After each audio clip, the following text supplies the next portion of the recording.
Mural 8. Notre ville, entre feu et liberté. Huatusco connut une période de tranquillité, favorisant ainsi le développement de l'activité agricole. Ainsi, au milieu du XIXe siècle, la première fabrique d'allumettes fut fondée par un Allemand du nom de Francisco Okenfuss, ce qui marqua une période faste pour l'économie de Huatusco. Cependant, les conflits politiques entre cantons, dont Huatusco faisait partie du district de Córdoba, divisèrent progressivement la ville jusqu'à son autonomie. À l'intérieur, des divisions s'exercèrent également entre libéraux et conservateurs, provoquant des divisions généralisées. De nombreuses personnalités, dont le général Ignacio de la Llave, visitèrent Huatusco à plusieurs reprises pendant sa campagne. Le calme fut de courte durée. Le 4 juillet 1858, la ville fut attaquée par le colonel libéral Ramírez Pérez, la place étant protégée par le bataillon 13 Villa. Les conservateurs furent vaincus lors de cette bataille. Cependant, les libéraux perdirent le contrôle de la place au profit du général Negrete, qui laissa le commandement au 11e bataillon, qui fut ensuite vaincu par Ignacio de la Llave à Jamapa. Huatusco fut le théâtre d'innombrables affrontements pour la possession de la place, la ville perdant systématiquement la bataille. Au milieu des conflits territoriaux, la culture du café prit une ampleur économique, dont Vicente Seara étant l'un des pionniers de ce fruit à Huatusco, le produisant dans sa ferme Vista Hermosa, située sur le territoire actuel du colonel Manuel González. En raison des tensions politiques et climatiques de Veracruz, l'épouse de Benito Juárez, Margarita Maza, se réfugia dans cette ville avec les réformateurs Melchor Ocampo et Juan José Baz. Avant eux, Miguel Lerdo de Terrada était arrivé. Depuis la conquête, Huatusco a été tour à tour dominé par les forces espagnoles, républicaines, interventionnistes, impérialistes, puis porfiristes, ces dernières soutenues par l'homme politique huatuscan Rafael González Páez. Le 30 avril 1863, lors de l'invasion française, le bataillon du capitaine d'Anjou, passant par Camarón, perdit l'affrontement avec les forces nationales et, vaincus, les Européens furent amenés à Huatusco comme blessés et prisonniers. Le lendemain, le chef de la guérilla Manuel Marrero transporta des blessés des deux armées à l'hôpital San Vicente de Paul, parrainé par la Société catholique Les Sœurs de la Charité, dont la directrice était Madame Juana Marrero de Gómez. Originaire de Córdoba mais élevée à Huatusco, elle constata la gravité des blessures d'un sous-lieutenant français nommé Clément Maudet, et malgré son caractère d'ennemi de la nation, décida de le ramener chez elle pour s'occuper personnellement de lui. Ce geste d'humanité lui valut d'être surnommé « Mama Juana ». Avec ses dernières forces et avant de mourir, le sous-lieutenant français écrivit une lettre à sa mère, concluant ainsi. « En France, j'ai laissé une mère, ici au Mexique, j'en ai trouvé une autre, envoyez-moi votre bénédiction. » Ce geste lui valut la reconnaissance de la Légion étrangère, qui la surnomma « la Dame au grand cœur ». La lettre et son souvenir furent conservés au musée des Démunis d'Aubagne, en France. 3 ans après la bataille de Camarón, le chef guérillero Manuel Marrero attaqua cette ville et parvint à dissuader le petit groupe impérialiste mexicain qui gardait Huatusco. Ils y restèrent un court instant, attaqués par la cavalerie hussarde austro-hongroise commandée par le capitaine Kalmuki.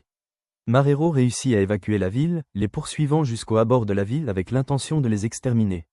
À Tlaxopa, dans un véritable acte d'héroïsme, le guérillero Francisco Marrero décida de laisser ses compatriotes s'échapper. Il resta seul avec son cheval pour résister à l'assaut, leur laissant le temps de s'enfuir, mais sacrifia sa vie en échange de celle de ses camarades. La ville étant désormais aux mains des étrangers, ceux-ci autorisèrent le transfert du corps de Francisco à sa famille pour une inhumation et des honneurs sacrés. Avec le 81e régiment français à Huatusco, le colonel Honorato Dominguez, malgré son infériorité, décida d'attaquer à l'aube. Cependant, les tirs de la ville l'empêchèrent d'atteindre son objectif. Heureusement, le régiment français entreprit seul le voyage et poursuivit sa route vers Veracruz, où le colonel Dominguez entra triomphalement et sans effort dans la ville. Une fois le gouvernement légitime rétabli en 1867, Don Anastasio Pesado prit possession du canton et publia le journal républicain El Atronador, dérivé de Arda el Trono, dirigé par l'éminent libéral Joaquín Muñoz, également chef du canton. Tous deux se disputèrent ensuite la direction, et Don Anastasio l'emporta. Huatusa était divisé en 2 grands groupes, les conservateurs et les libéraux, autrement dit, ceux d'en bas et ceux d'en haut. Ces groupes se formèrent au sein des loges maçonniques, El Rite Antiguo et Scotia, rite écossais ancien, pour les premiers, et la Gran Lodge del Águila Negra del Rito Yorkino, la grande loge de l'Aigle Noir du rite d'York, pour les libéraux. Tous deux se disputaient constamment le pouvoir, l'un étant dirigé par M. Pesado et l'autre par l'espagnol Don Prudencio Solieiro, qui accéda plus tard à la direction, mettant fin au conflit. Quelque temps plus tard, le premier conseil municipal, connu sous le nom de « Conseil de fusion », fut formé en 1887. Il impliquait des membres des 2 groupes. L'un de ses premiers projets fut la démolition du monticule appelé « Cerrito de Santa Cecilia », afin de déplacer le marché, aujourd'hui connu sous le nom de Mercado Juárez, qui se trouvait auparavant sur la place aujourd'hui appelée Parc Saragossa. Cela provoqua de nouveaux conflits entre les habitants de la base et ceux de la tête, obligeant le marché à se déplacer d'une place à l'autre pendant plusieurs mois, jusqu'à son emplacement actuel. Huatusco connut de nouveaux conflits concernant la place, des soulèvements politiques, des divisions politiques et, parfois, des périodes de paix, jusqu'à la création du premier casino de Huatusco en 1871, où se réunissaient d'éminents habitants. Des criminels apparurent fréquemment dans la ville, prétextant la révolution. Le 4 octobre de la même année, un chef porphyrien nommé Migoni attaqua et négocia des redditions, qui furent rejetées. Migoni cessa brusquement le feu en apprenant la mort de son ami Honorato Dominguez, et décida de battre en retraite et de se diriger vers les montagnes. Plusieurs attaques eurent lieu dans la région, notamment à El Mirador et à Coscomatepec. Au milieu d'affrontements, de changements de garnison et de dialogues armés, partisans du gouvernement, chefs d'État et forces porphyriennes se livrèrent une guerre terrestre, Huatusco étant une porte d'entrée pour la guérilla et le commerce à Veracruz. Les conflits se poursuivirent sans relâche, et une période révolutionnaire s'installa à Huatusco. La ville fut prise en 1911 par les révolutionnaires Gabriel Gavira et Candido Aguilar, malgré les tentatives de résistance du grand leader politique de Coscomatepec, le professeur Joaquín Acastro, qui finit par s'enfuir à Puebla pour sauver sa vie.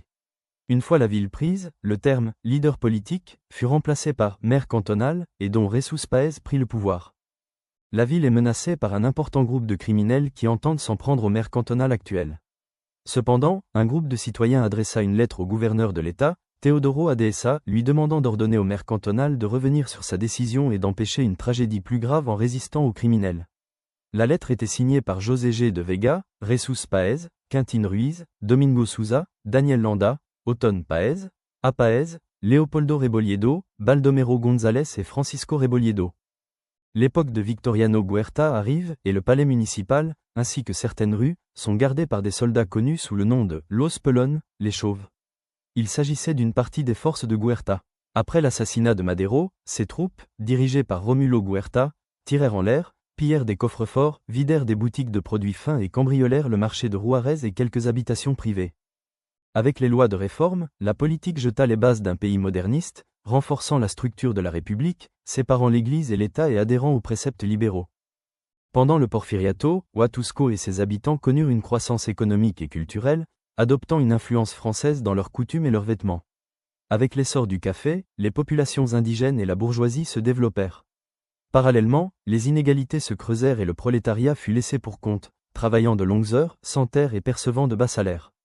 Cela déclencha un mécontentement national et, avec lui, la révolution mexicaine, qui provoqua de nombreuses révoltes, les puissants refusant de perdre leurs avantages et leur statut. Les affrontements ensanglantèrent les rues de Huatusco. Les rebelles furent fusillés et pendus aux arbres de l'avenue et sur les terrains vagues qui constituent aujourd'hui la Maquina de Vega. Les actes étaient si cruels que leurs membres ou leurs parties génitales étaient coupées et suspendues autour de leur cou, avec une pancarte sur laquelle était écrit « Pour être un rebelle ». Pendant ce temps, les plantations de café et les moulins continuaient de fonctionner sous l'exploitation, car l'accumulation du capital ne se produit que si la main-d'œuvre est surexploitée. Suite à ces actes, Plutarco Elias Cal prit le pouvoir et promulgua la loi Cal, interdisant les activités publiques du clergé et promouvant le pouvoir séculier. Ce fut le début de la persécution des prêtres à Huatusco, ainsi que des combats entre militaires et paysans conservateurs. Ils s'affrontèrent devant l'atrium de la chapelle, la Trinidad, et se poursuivirent à travers les quartiers jusqu'à trouver refuge dans le quartier de la chapelle, la Luz, soutenu par le syndicat des boulangers. Hommes et femmes circulaient armés, craignant que ce jour ne soit leur dernier.